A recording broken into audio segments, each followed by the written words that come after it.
Hello, I'm Sylwia Dytłow. I conduct interdisciplinary research on magnetic properties and organic pollutants of road dust, recently using artificial neural networks for advanced analysis.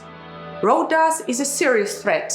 Its finest fractions are easily suspended in the air we breathe, while surface runoff carries these pollutants directly from streets into our water reservoirs and oceans.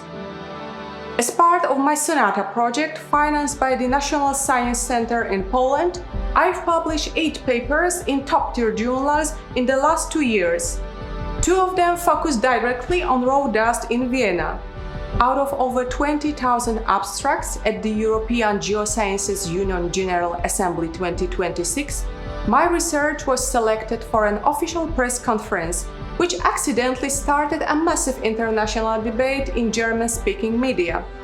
But I want to be clear, I do science, not city rankings.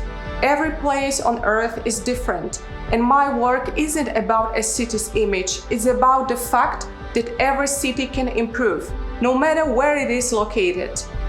The City of Vienna authorities have reached out to request my research data in order to explore how my findings could help identify further improvements to their street cleaning strategies. To me, this is the very essence of being a scientist. When your research triggers a real discussion and leads to concrete actions aimed at improving our environment. I've always worked in good faith to make every urban space clean and safe for everyone. This is science for real-world impact. Stay tuned.